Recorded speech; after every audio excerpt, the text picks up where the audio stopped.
اب بہرحال اب ہم ایسا کرتے ہیں کہ بالکل واضح الفاظ میں اور ترتیب کے ساتھ قرآن کی آیات سے اسی قرآن سے آپ کے سامنے رکھتے ہیں کہ الصلاۃ ہے کیا۔ جب ہم اسی قرآن سے الصلاۃ کو آپ کے سامنے رکھیں گے اور ہر پہلو سے ہر لحاظ سے کھول کر سامنے رکھیں گے تو پھر یہ جو نماز ہے اس کا دجل مزید چاک ہو جائے گا، کیونکہ انہوں نے نماز کہاں سے اخذ کی؟ روایات سے۔ دلیل کیا؟ دلیل یہ قرآن میں الصلاۃ کا حکم تو ہے، تفصیلات نہیں ہیں، تو اس وجہ سے ہم نے جو ہے وہ غیر قرآن سے رجوع کیا۔ لہٰذا اگر قرآن سے الصلاۃ کا نہ صرف ذکر بلکہ تفصیلات ملتی ہیں تو ان کا یہ عذر، یہ بہانہ، یہ دلیل ختم ہو جاتی ہے، لہٰذا ان کو واپس پلٹنا پڑے گا۔ اس کے باوجود اگر یہ نہیں پلٹتے، یہ نماز کو ترک نہیں کرتے تو یہ مجرم کے مجرم رہیں گے، پھر انہیں دنیا کی کوئی طاقت جو ہے عذاب سے نہیں بچا سکتی، نہ ان کے اوپر کوئی رحم، کوئی ترس کھایا جائے گا۔ لہٰذا اب جو ہے وہ آتے ہیں قرآن کی طرف، اور قرآن سے جو الصلاۃ کیا ہے اس کی تفصیلات کھول کر آپ کے سامنے رکھتے ہیں۔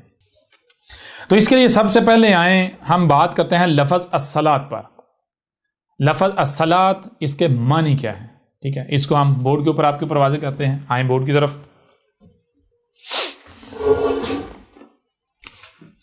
یہ لفظ ہے جو کہ جملہ ہے،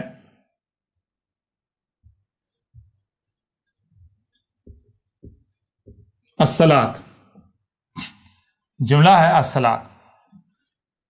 یہ مجموعہ ہے الف لام جمع صاد لام سل جمع الف جمع تے، گول والی تے۔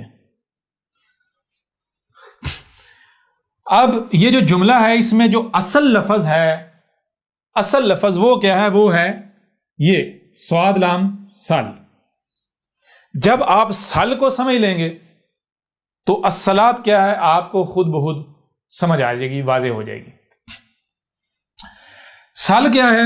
سل سواد سل دو الفاظ کا مجموعہ ہے، سواد جمع لام برابر سل۔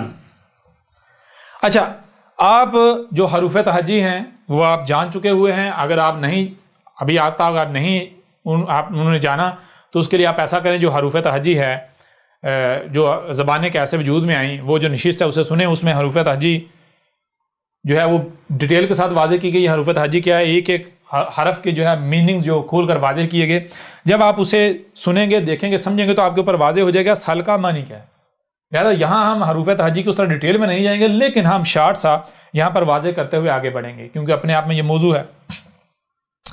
سواد، سواد کسے کہتے ہیں؟ سواد کہتے ہیں، مثال کے طور پر آپ دیکھتے ہیں آسمان و زمین میں کوئی بھی شے ساکت نہیں ہے، ہر شے محو حرکت ہے، ہر شے حرکت میں ہے۔ اب ہر شے نہ صرف حرکت میں ہے بلکہ ایک شے جو ہے وہ مثال کے طور پر وجود میں آتی ہے تو وہ کسی نہ کسی مقصد وجود میں آتی ہے، اور اس وقت تک اس مقام پر آتی ہے جب تک کہ وہ اس مقصد کو پورا نہیں کر لیتی۔ جب اس مقصد کو پورا کر لیتی پھر اس مقام سے وہ آگے اور طرف چلی جاتی ہے، اور وہ طرف کیسے جاتی ہے؟ وہ اس کی حیت، اس کا رنگ، اس کی شکل بدل جاتی ہے، صورت بدل جاتی ہے۔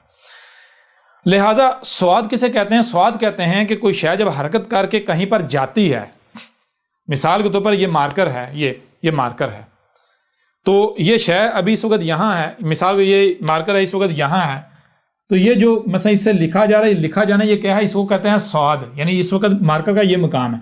اب یہاں پر مارکر نے جب یہ کام مکمل کر لیا، مارکر یہاں نہیں رہے گا بلکہ پھر حرکت میں رہے گا، حرکت میں جا کیا ہوگا؟ اس کے بعد یہ آ جائے گا یہاں، یہ تو یہ جو یہاں آیا ہے یعنی مارکر کے اوپر اس کی کیپ چڑھا دی گئی، یہ ہوتا ہے سواد۔ یعنی سواد کا مطلب ہوتا ہے ایک شے جو ہے جب جس مقصد وجود میں لائی گئی یا کسی مقصد سے ایک مقام پر رکھا گیا، جب اس مقام پر وہ مقصد پورا کر لیا اس کے بعد جب آگے سفر کرتے ہیں تو آگے وہاں جانا جو اس کا مقام ہے، جو اس کا اگلا مقام ہے، اصل مقام ہے، وہاں جانا۔ اور سواد کی ضد ہے زواد، سواد کی ضد ہے زواد۔ زواد کسے کہتے ہیں؟ زواد کہتے ہیں اسی طرح شے جب حرکت کرتی ہے ایک مقام سے جب آگے جاتی ہے، اپنا مقام تبدیل کرتی ہے، تو جب وہ مقام تبدیل کرتی ہے تو وہ آگے اپنے اصل مقام پر نہیں جاتی، اپنی اصل جگہ پر نہیں جاتی بلکہ کہیں اور چلی جاتی ہے، وہ کہیں اور چلی جاتی ہے۔ ٹھیک ہے جی، یہ ہے سواد اور زواد کا معنی۔ سواد کا معنی کیا ہے؟ سواد کا معنی ہے کوئی شے جب سفر کر کے اپنی منزل پر پہنچتی ہے تو وہیں پہنچنا جو اس کی اصل منزل ہے، جو اس کا مقام ہے، اور زواد کہتے ہیں شے کا وہاں نہ پہنچنا بلکہ کہیں اور پہنچنا. اور پھر دوسری چیز آگے آ جاتا ہے لام. آگے آ جاتا ہے لام. لام کا معنی کیا ہے یہ آپ کے اوپر واضح کیا تھا. لام کہتے ہیں مثال کے طور پر کوئی شے جب بنتی ہے تو کیسے بنتی ہے؟ پہلے مختلف اشیاء جو ہیں وہ سفر کرتی آتی ہے، اس کا میٹیریل ہے وہ میٹیریل سفر کرتا ہوا آتا ہے، حرکت کرتا ہوا آتا ہے. وہ صرف میٹیریل اشیاء حرکت نہیں کرتی بلکہ ایک وقت آتا ہے وہ پروسیس کر کے ایک شے بن جاتی ہے. تو یہ جو اشیاء کا مختلف حرکات و سکنات کرتے ہوئے پروسیس کرتے ہوئے آگے بڑھنا، یعنی آگے حرکت کرتے ہوئے آنا اور کسی مقام پر پروسیس کو شے بن جانا، اس کو کہتے ہیں لام. ٹھیک ہے نا.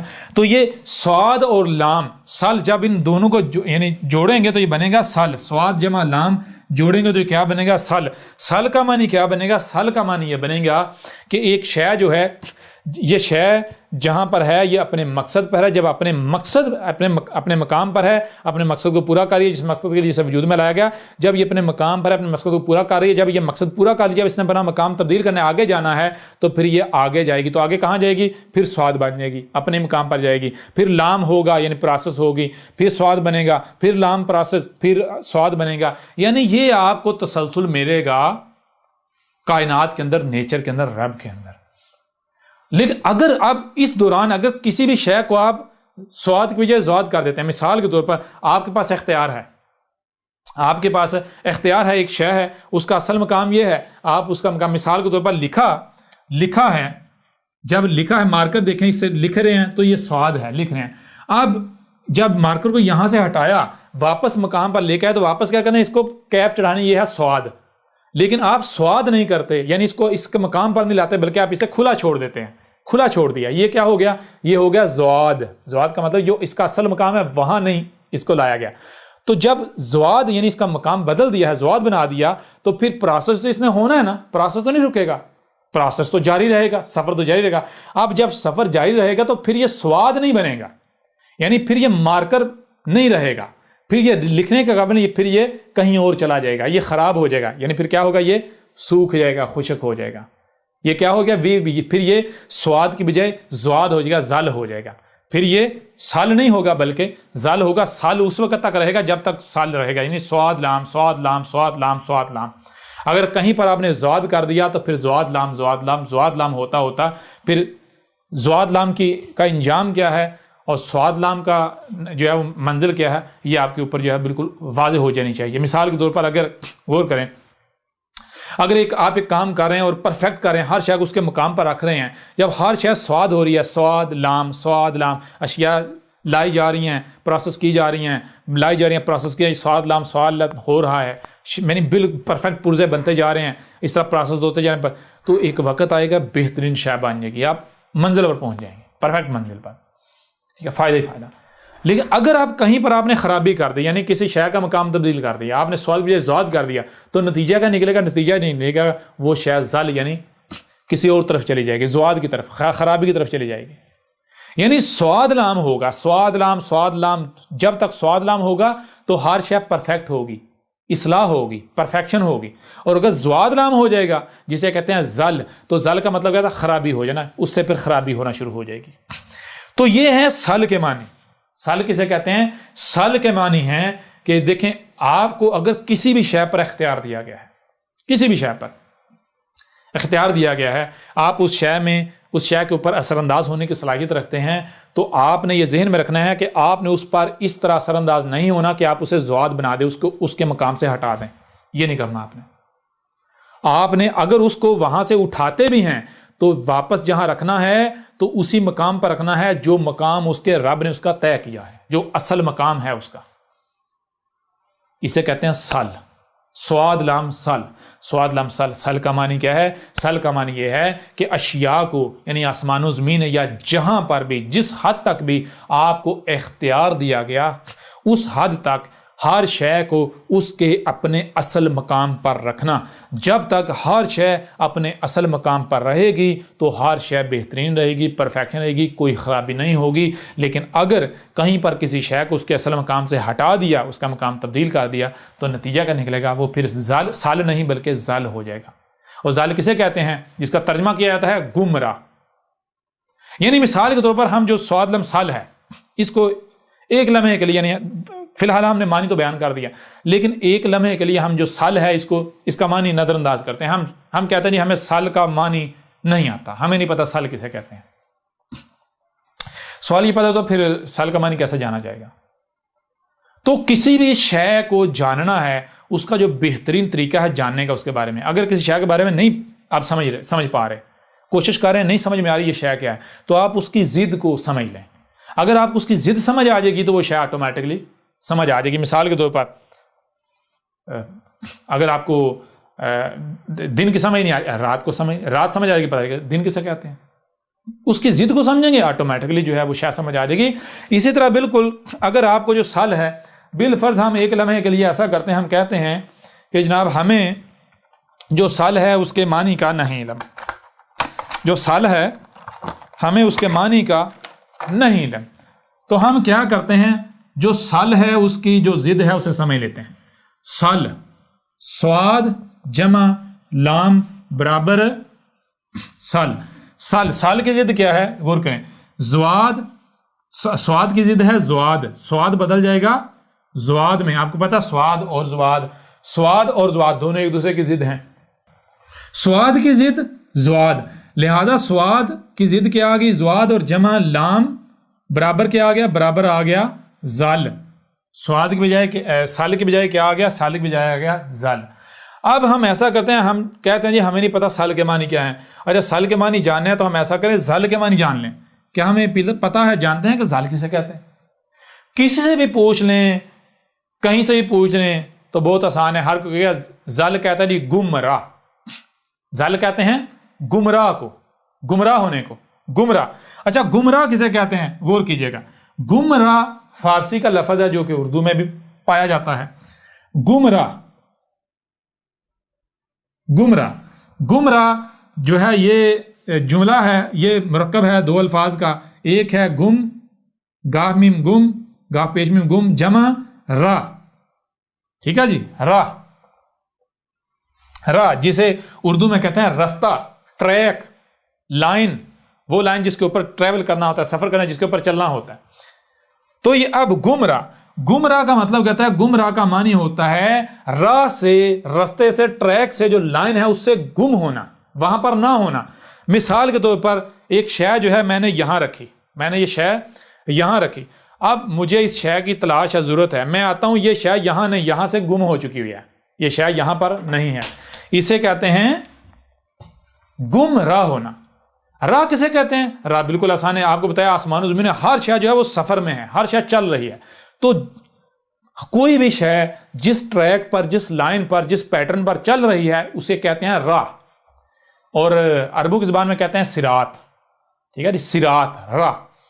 تو غور کیجئے گا، گمراہ یعنی جو صراط ہے، کون سے صراط؟ صراط مستقیم، یعنی وہ صراط، وہ لائن، وہ رستہ جس کے اوپر قائم رہنا ہے، جس کے اوپر ڈٹنا ہے، جس کے اوپر چلنا ہے. جیسے سورج کی اپنی لائن ہے، چاند کی اپنی لائن ہے، درختوں کی اپنی لائن ہے، بادلوں کی اپنی لائن ہے، یعنی ہر مخلوق کی اپنی اپنی لائن ہے، ڈائریکشن. ایک جو ہے وہ صراط ہے، ایک راہ ہے. ہر مخلوق اپنی اپنی راہ پر چل رہی ہے، اپنی جو ہے وہ منزل کی طرف رواں دواں ہے. تو اسی طرح گمراہ کہتے ہیں کہ ایک شے، ایک مخلوق یا کوئی بھی وجود، کوئی شے جو ہے یا کوئی بات جو ہے وہ اپنی لائن پر نہیں ہے. جب ہم اسے دیکھیں تو وہ کہاں ہمیں ملتی ہے؟ وہ وہاں سے گم ہے، وہاں سے غائب ہے، وہاں نہیں ہے. جب وہاں نہیں ہے تو ظاہر بات ہے کہیں اور. شے موجود ہے، شے موجود ہے، رستے پر نہیں ہے، جو اس کا اصل مقام ہے وہاں پر نہیں ہے. جب شے موجود ہے، اپنا وجود رکھتی ہے، لیکن وہ اپنے مقام پر نہیں ہے، تو پھر کہاں ہے؟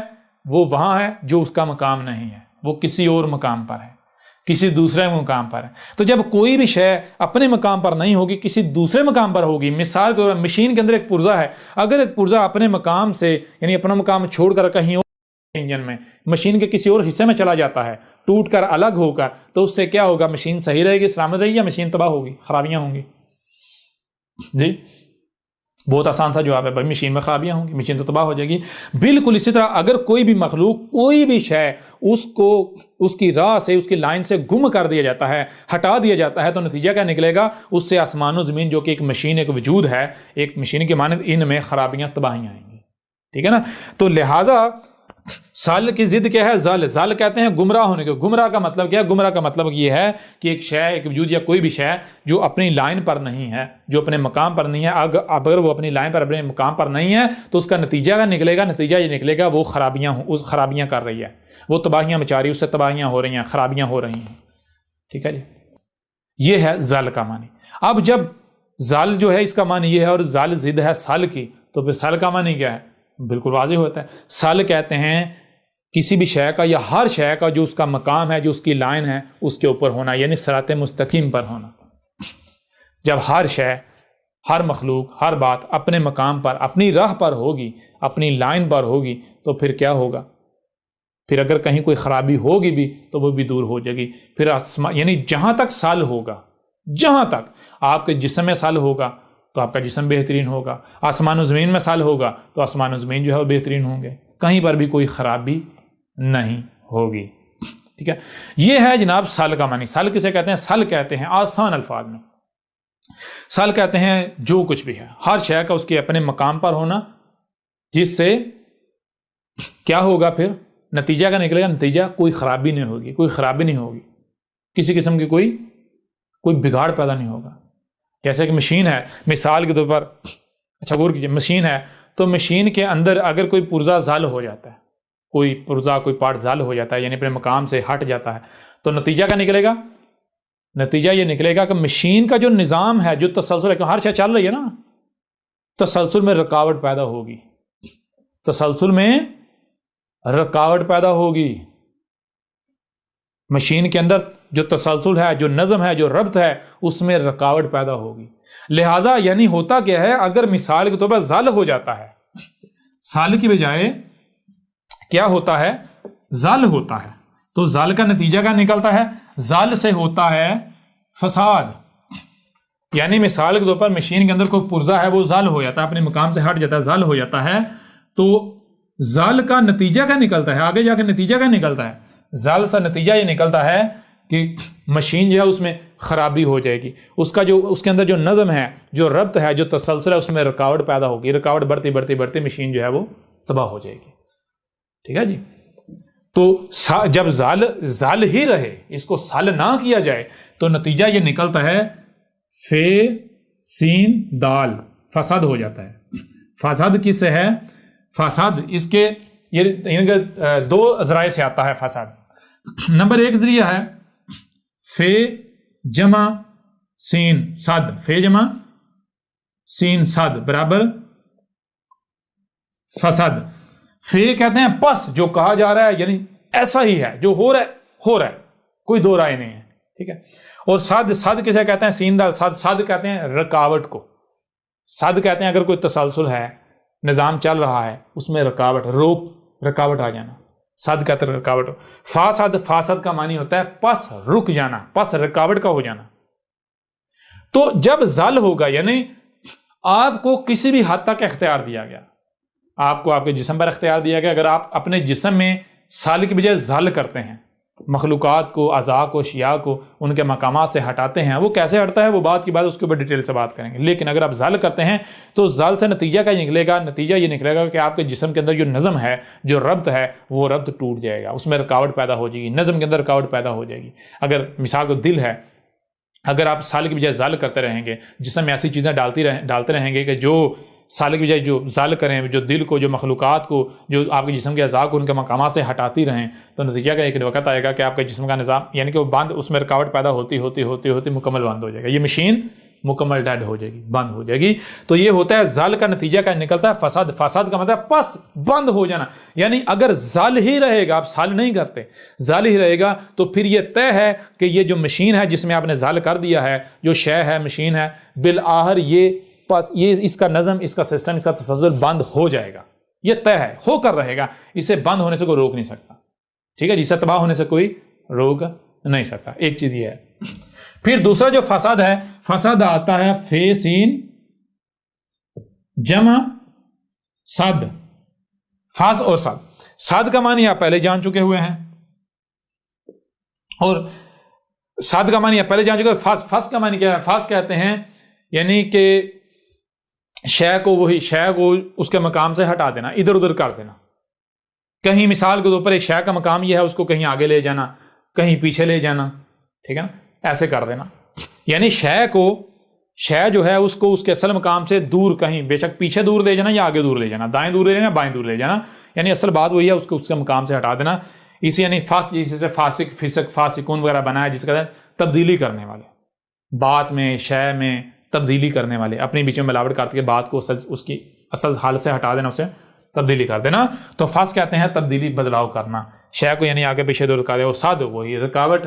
تو فساد کا معنی کیا بنے گا؟ فساد کا معنی بنے گا کہ اگر آپ تبدیلی کرتے ہیں، یعنی کسی بھی شے میں جہاں تک بھی آپ کو، جس حد تک بھی اختیار دیا گیا، جہاں پر بھی آپ کے پاس کسی حد تک اختیار ہے، اگر آپ وہاں تبدیلی کرتے ہیں اور اگر اس تبدیلی کو دور نہیں کیا جائے گا تو پھر نتیجہ یہ ہے کہ رکاوٹ پیدا ہو جائے گی، اس کا تسلسل، اس کا نظم، اس کا ربط جو ہے وہ ٹوٹ جائے گا، خراب ہو جائے گا، شتبہ ہو جائے گی. ٹھیک ہے، یہ ہیں جناب سل اور زل کے معنی. ٹھیک ہے، اب آج آتے ہیں واپس صلاۃ کی طرف. جب سل کے معنی ہم نے جان لیے تو پھر اسی سے بنا الصلاۃ، اسی سے بنا الصلاۃ. اور اب آپ کو ایک ایک چیز واضح ہوگی کہ احمد عیسیٰ کی ایک ایک بات کی تصدیق قرآن خود کرے گا، کہ جو آپ کو بتایا تھا کہ قرآن کیا کہہ رہا ہے. قرآن کہہ رہا ہے کہ اگر ہم زمین میں کسی کو مکن دیتے ہیں، یعنی زمین کا اگر اختیار دیتے ہیں، اقتدار دیتے ہیں، تو اقتدار و اختیار دیتے ہی صرف اس لیے ہیں تاکہ الصلاۃ قائم کی جائے. ٹھیک ہے جی، الصلاۃ قائم کی، ابھی آپ کو کلیئر ہو جائے گا. سال کا معنی یہ ہے کہ جس پر بھی آپ کو اختیار دیا گیا ہے، اقتدار دیا گیا ہے، اس میں ہر شے کو اس کے اپنے مقام پر ہی رکھنا. یہ سال، یعنی سال کا معنی ہر شے کو اس کے اپنے مقام پر رہنا، جو اس کا اصل مقام ہے. آگے آ جاتا ہے الف. یہ یعنی الف جو صلاح بن گا کل کا کل، یعنی تمام کا تمام، ہر وہ شے، یعنی سب کا سب کے سب کا اپنے اصل مقام پر ہونا، اسے رکھنا یا رہنے دینا. اور آگے تے ہے. یہ جو تے ہے یہ اظہار کرتی ہے اس کا جس کو سل کرنا ہے، جس میں ہر شے کو اس کے اپنے مقام پر رکھنا ہے. یعنی صلاۃ کا معنی بنے گا صلاۃ، ابھی الف لام نہیں، صلاۃ کا معنی بنے گا ہر شے، یعنی کہ جس شے کا بھی اختیار آپ کو دیا گیا، یعنی جس شے پر بھی آپ کو اختیار دیا گیا، اس شے کا، اس وجود کا، اس میں جو کچھ بھی ہے، اس میں ہر شے کو اس کے اپنے مقام پر رکھنا، کہیں پر بھی کوئی تبدیلی نہیں کرنا، کسی بھی شے کو اس کے مقام سے ہٹانا نہیں ہے. یہ ہے صلاۃ. اب صلاۃ تو اس کا مطلب کیا ہے؟ مثال کے طور پر غور کریں تو آپ دیکھیں کہ آپ کو کہیں پر اختیار دیا گیا کسی شے پر، تو ہم دیکھتے ہیں ہاں بھائی میرے اپنے جسم پر اختیار دیا گیا. ہم دیکھتے ہیں دنیا میں بہت سارے لوگ ہیں، ہر ایک کا اختیار جو ہے وہ ایک جیسا نہیں ہے. کسی کے پاس کم اختیار ہے، کسی کے پاس زیادہ، کسی کے پاس زیادہ اشیاء پر اختیار ہے، کسی کے پاس کم اشیاء پر اختیار حاصل ہے.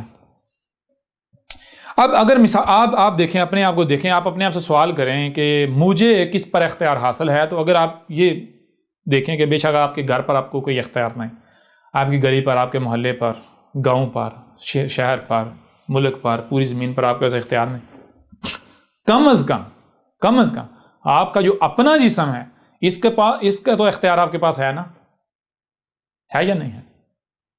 تو جس حد تک بھی آپ کے پاس اختیار ہے، اگر کسی کے پاس اختیار ہے اس کے اپنے جسم کا، تو آپ کے اوپر لازم ہے کہ آپ نے صلاۃ قائم کرنی ہے. یعنی آپ نے جسم میں جیسا، یہ دیکھیں یہ جسم خلق کس نے کیا ہے؟ کیا اس کے خالق آپ ہیں؟ اس کا خالق رب ہے نا، نیچر ہے نا. تو نیچر نے جب ایک شے کو وجود میں لایا، خلق کیا، تو بغیر مقصد کے وجود میں لایا؟ سوال ہی پیدا نہیں ہوتا. آپ کو سننے کے لیے کان دیے گئے، دیکھنے کے لیے آنکھیں دی گئی، سنائی اور دکھائی دے رہا ہے، اسے سمجھنے کی صلاحیت دی گئی. جب آپ ان صلاحیتوں کا استعمال کریں گے، سمجھیں گے، آپ کے اوپر واضح ہو جائے گا کہ بھائی نیچر کچھ بھی وجود میں لاتی ہے تو بغیر مقصد کے وجود میں نہیں لاتی. لہٰذا اگر نیچر نے ہمارے رب نے ہمیں وجود میں لایا تو بغیر مقصد وجود میں نہیں لایا. اب جس مقصد کے لیے اس بشر کو، یعنی آپ کے جسم کو، آپ کو وجود میں لایا گیا ہے، وہ مقصد کب پورا ہوگا؟ کیا یہ جسم خراب ہو جائے تو یہ اس مقصد کو پورا کر پائے گا؟ سوال ہی پیدا نہیں ہوتا.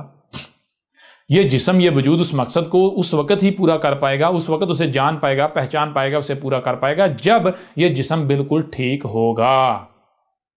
اگر یہ جسم خراب ہوتا ہے تو یہ اس مقصد کو پہچان پائے گا، جان پائے گا نہیں، پورا کر پائے گا نہیں. تو مجرم کون بنے گا؟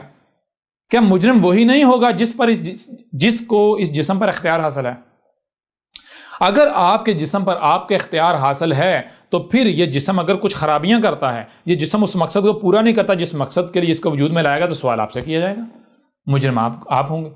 لہٰذا اگر آپ کو آپ کے جسم کی حد تک اختیار ہے تو آپ نے اس وقت تک کہ جسم کے ساتھ کچھ بھی نہیں کرنا، جسم کے اندر کچھ بھی نہیں ڈالنا جب تک کہ آپ کے پاس اس کے بارے میں مکمل علم نہیں آ جاتا۔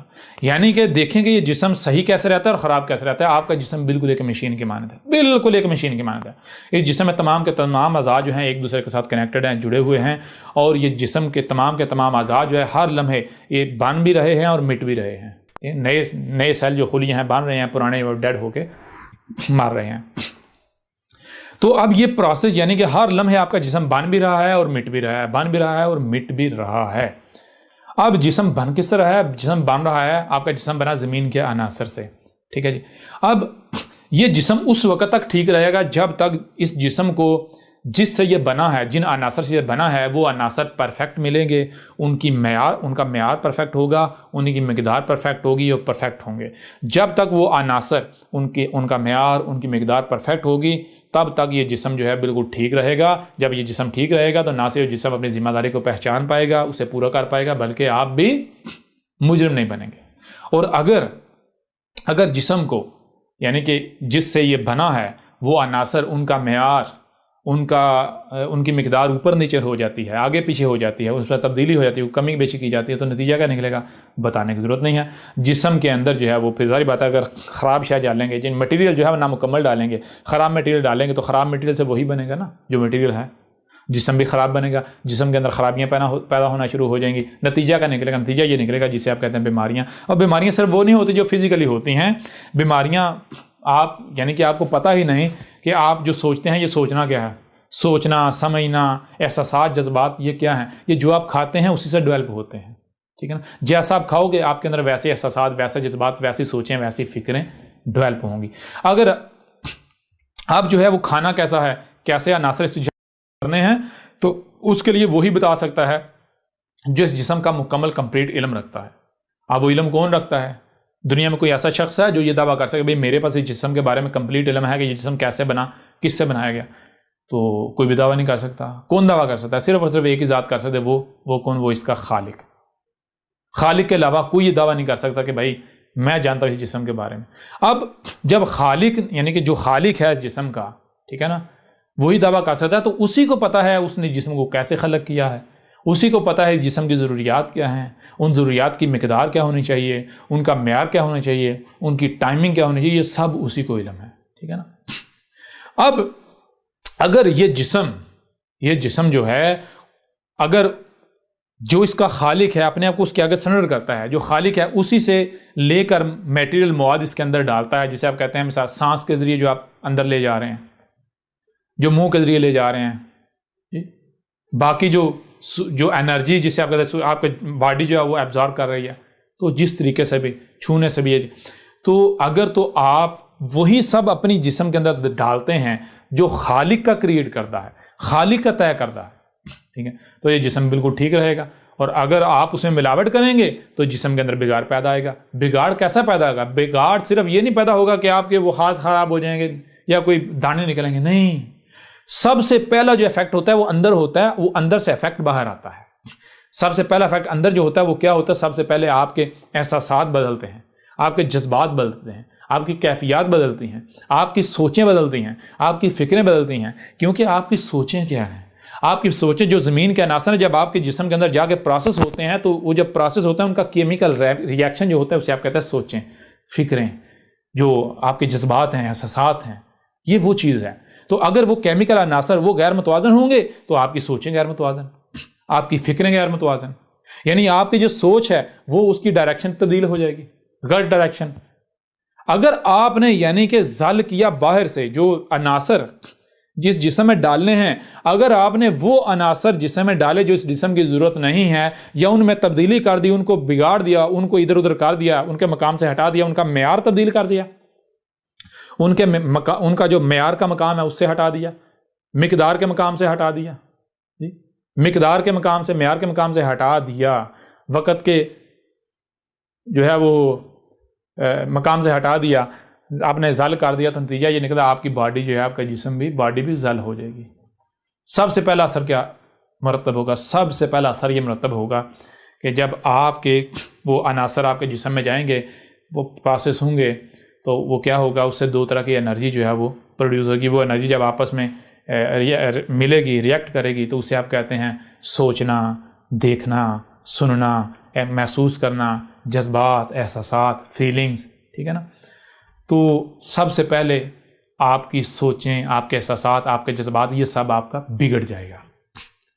جب جو عناصر، جن عناصر سے آپ کی باڈی بنی، اگر وہی عناصر یعنی غیر متوازن عناصر جسم میں ڈالیں گے تو آپ کی سوچیں غیر متوازن ہو جائیں گی، آپ کی فکریں غیر متوازن ہو جائیں گی، آپ کے احساسات غیر متوازن ہو جائیں گے، آپ کے جذبات غیر متوازن ہو جائیں گے. سوچوں کا غیر متوازن ہونا کیا ہے؟ جب سوچیں غیر متوازن تو آپ کے ہاتھ کیا کرتے ہیں، ٹانگیں کیا کرتی ہیں، زبان کیا بولتی ہے؟ زبان وہی بولتی ہے، ہاتھ وہی کرتے ہیں، ٹانگیں وہی کرتے ہیں، جسم، باقی جو جسم ظاہر اظہار وہی کرتا ہے جو پہلے اندر ڈیولپ ہوتا ہے.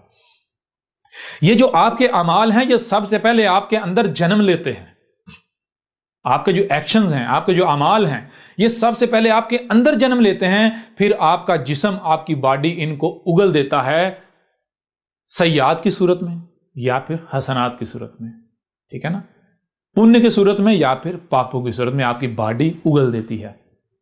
سب سے پہلے یہ سارے اعمال آپ کے اندر ڈیولپ ہوتے ہیں.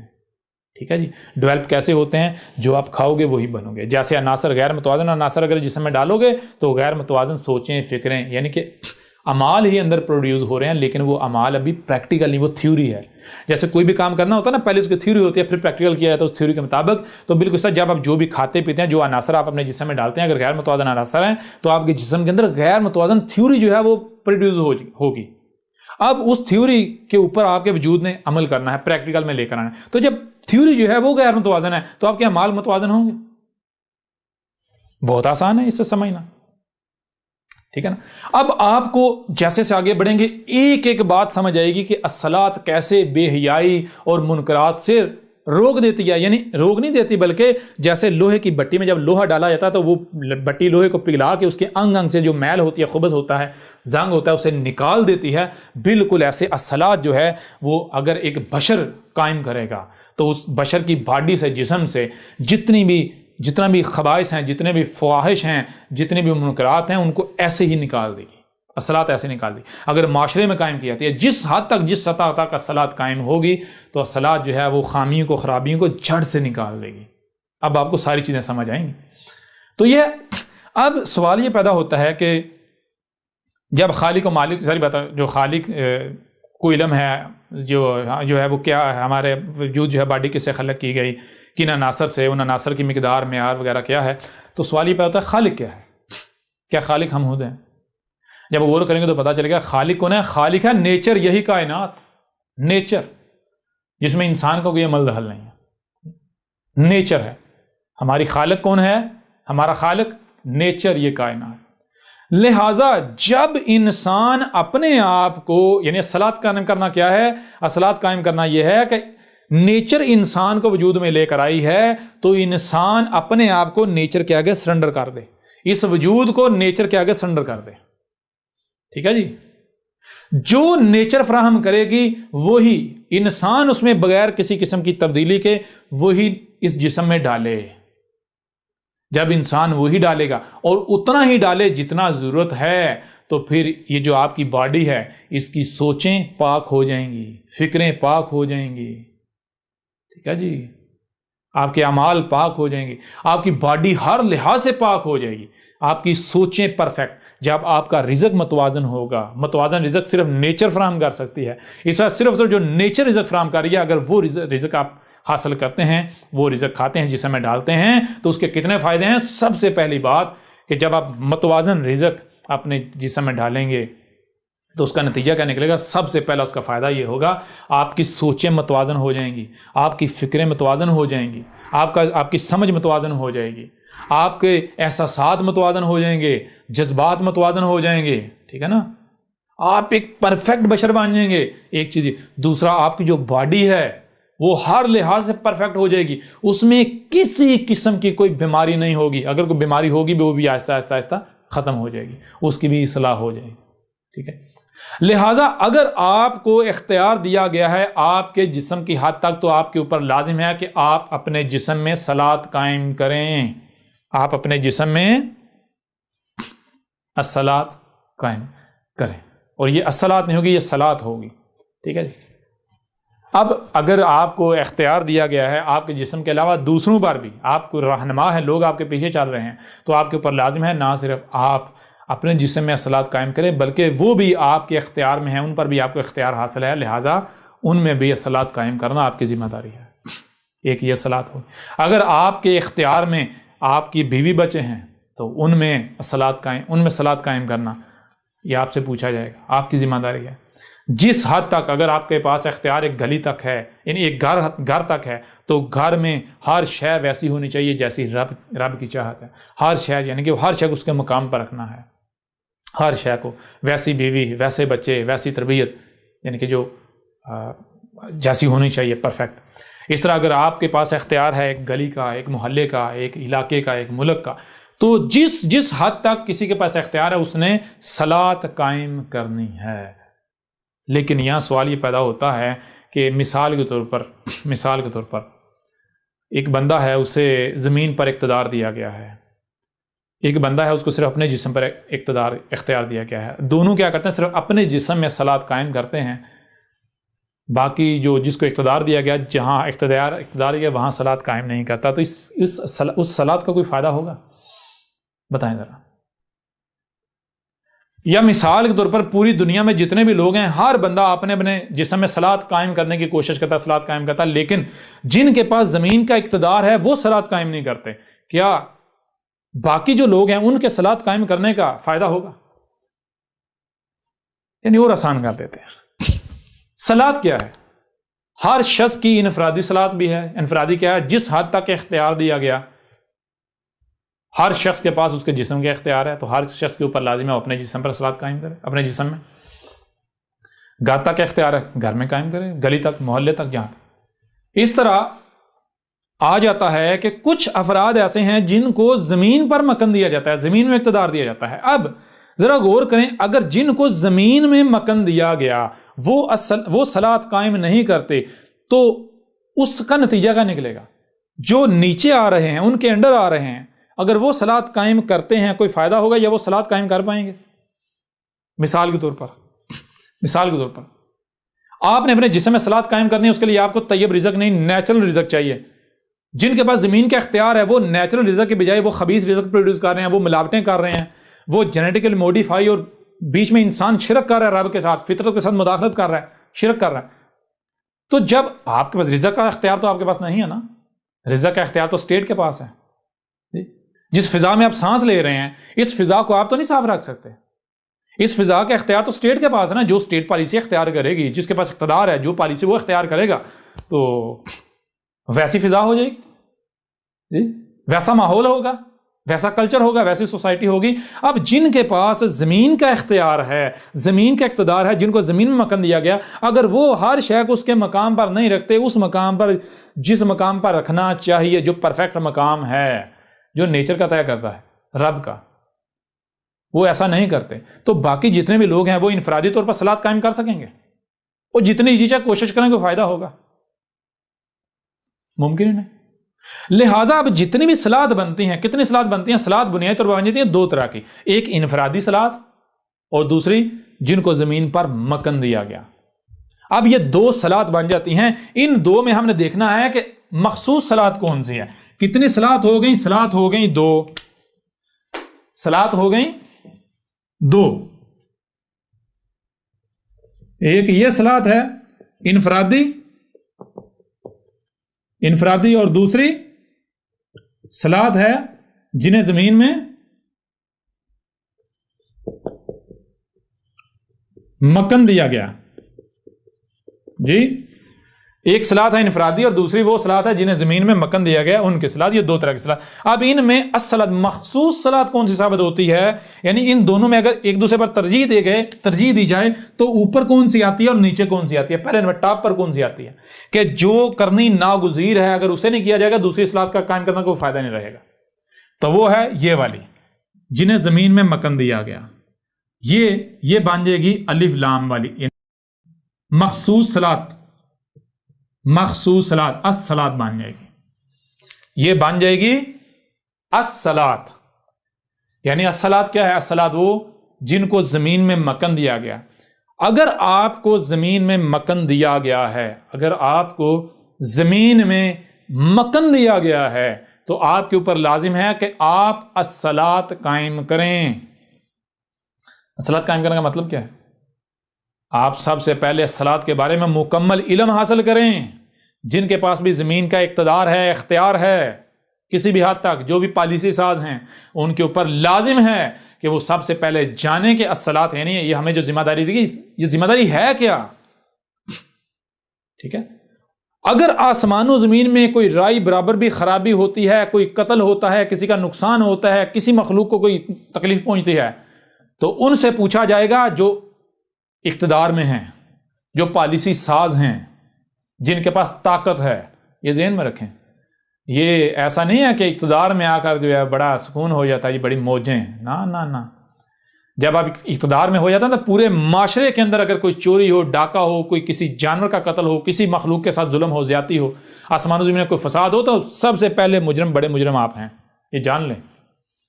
اپنے ساتھ یہ 2 ٹکے کے ملا لگا کے اور سمجھنا ہم تو بڑے جنتی ہیں، بڑے نیک کام کر رہے ہیں. ہاں وہ ملاٹے تمہیں جنت کا ٹکٹ تو دے دیں گے، لیکن وہ اصل میں جنت کا ٹکٹ نہیں ہوگا. ٹھیک ہے نا. وہ اصل میں تمہیں وہ فساد کرنے پر فساد کا تمہیں سند دے رہے ہیں، فساد کی تمہیں مزید ابھار رہے ہیں. بھائی تم جو ریچائی کرو، موجیں کرو، تباہی مچاؤ، تمہیں کوئی پوچھنے والا نہیں. ٹھیک ہے.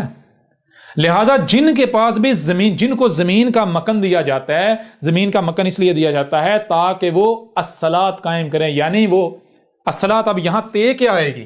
تے جس پر مکن دیا گیا. مکن کس پر دیا گیا؟ مکن کس میں دیا گیا؟ مکن دیا گیا زمین میں.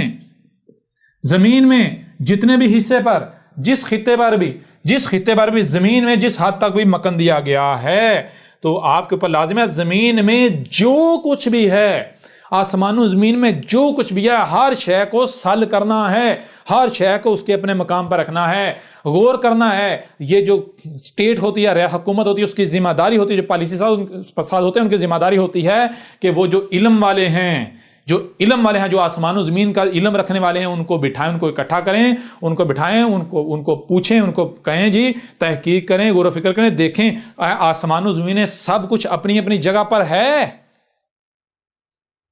اگر تو ہے تو ٹھیک ہے، اس کو ایسے کنٹینیو رکھا جائے گا. اور اگر سب کچھ اپنی جگہ پر نہیں ہے بلکہ خرابیاں ہیں، تو پھر خرابیاں دور کرنے کے لیے کیا کیا جائے گا؟ پھر اگر آپ ہوا میں تیر مارتے رہیں گے تو مزید تباہی ہوگی. آپ کے اوپر لازم ہے سب سے پہلے بیٹھا جائے، اگر کوئی ایسی شخصیت ہے اس کو کہا جائے بھئی ہمارے اوپر واضح کر، ہمارے اوپر کون سے صراط کتب ہے، کیا کرنا ہے، کیسے کرنا ہے.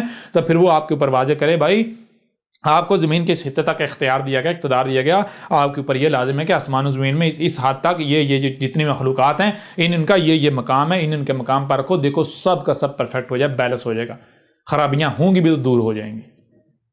ٹھیک ہے جی. اور اگر آپ کے پاس زمین کا اختیار ہے، اقتدار ہے، آپ الصلاۃ قائم کرنے کے بجائے قذف کر دیتے ہیں، آپ کہتے ہیں نہیں ہم الصلاۃ قائم نہیں کریں گے، آپ اس اختیار کا ناجائز فائدہ اٹھاتے ہیں. تو ظاہری بات ہے آپ کے پاس اختیار ہے نا مخلوقات کو، اشیاء کو ادھر ادھر کرنے کا، آپ کے حکم پر سارا کچھ ہو رہا ہوگا نا. تو اگر مخلوقات یا اشیاء اپنے مقام پر نہیں ہوں گی، سال نہیں ہوں گی، تو کیا ہوگا؟ زال ہوں گی یا نہیں ہوں گی؟ زال تو ہوں گی نا. بھائی ایک ہر شے پروسیس میں اس نے کہیں نہ کہیں جانا ہے، یا تو اپنے اصل مقام پر جانا ہے یا دوسرے مقام، غلط مقام پر جانا ہے. تو آپ نظام چل رہا ہے، آپ سربراہ بن گئے، آپ کے پاس اختیار ہے، آپ پالیسی ساز ہیں. اب ایسے میں آپ کے احکامات کے مطابق آپ کے انڈر جو ہے مخلوقات کو رکھا جا رہا ہے، ادھر ادھر کیا جا رہا ہے، ہو رہی ہیں مخلوقات. اب اگر مخلوقات جو ہیں وہ غلط مقام پر جا رہی ہیں، ذمہ دار تو آپ ہیں. اس سے نتیجہ کا نہیں، اس سے نتیجہ یہ آسمان و زمین میں تباہیاں آئیں گی، خرابیاں ہو جائیں گی، معاشرہ بگڑ جائے گا، فساد ہو جائے گا. اب میں آپ سے سوال کرتا ہوں، ذرا غور کریں، اگر اس طرح یہ جن کو زمین میں مکن دیا گیا وہ الصلاۃ قائم کرتے ہیں، ہر شے کو اس کے اپنے مقام پر رکھتے ہیں، تو جو ہر شخص کی انفرادی صلاۃ ہے وہ قائم کر پائے گا یا نہیں کر پائے گا؟ یعنی اس کو کھانے پینے کو طیب ملے گا، نیچرل ملے گا، ہر شے نیچرل ملے گی، کچھ بھی ملاوٹ زدہ نہیں ملے گا، طیب رزق، سب کچھ طیب. جب سب کچھ طیب ملے گا، طیب رزق ملے گا، ہر چیز پیور ہوگی، تو نتیجہ کیا نکلے گا؟ پیور اجسام بنے گے، ان کے اندر کوئی خرابیاں ہوں گی وہ بھی دور ہو جائیں گی، سوچیں پرفیکٹ ہو جائیں گی، پیور ہو جائیں گی، فکریں پیور ہو جائیں گی، سمجھیں پیور ہو جائیں گی، احساس پیور ہو جائیں گے، جذبات پیور ہو جائیں گے. تو فحاشی، بے حیائی، منکرات، یہ الصلاۃ چوز کر ایسے نکال دے گی یا نہیں نکال دے گی؟ آپ خود بتا دیں، مجھے بتانے کی ضرورت نہیں۔ ان الصلاۃ تنہا عن الفحشاء والمنکر۔ اب بتائیں یہ آیت کس کا ذکر ہے؟ یہ آیت کس نے بیان کی؟ یہ آیت آج سے پہلے بیان ہو سکتی تھی؟ بیان ہو رہی یا نہیں ہو رہی؟ اور احمد عیسیٰ چیلنج کرتا ہے، احمد عیسیٰ چیلنج کرتا ہے کہ اس وقت دنیا میں انتشار ہے یا نہیں ہے؟ پوری دنیا میں انتشار، قتل و غارت، فرقہ واریت، یہ وہ، جتنا بھی انتشار ہے، احمد عیسیٰ چیلنج کرتا ہے احمد عیسیٰ کی دعوت جو ہے، احمد عیسیٰ کی جو تعلیمات ہیں ان کے اوپر عمل کیا جائے، جو سسٹم، جو نظام احمد عیسیٰ کہہ رہا ہے اس کو امپلیمنٹ کیا جائے دنیا کے اوپر۔ ایک مہینے میں، صرف ایک مہینے میں اگر دنیا بدل نہ گئی تو احمد عیسیٰ کی گردن کاٹ دیجیے گا۔ ایک مہینے کے اندر جنگیں ختم نہ ہوگی، لوگ آپس میں جڑ نہ گئے، تفرقہ ختم نہ ہو گیا، تب کہیے گا۔ زیادہ وقت نہیں، صرف ایک مہینے کے اندر آپ کو رزلٹ نظر آ جائے گا۔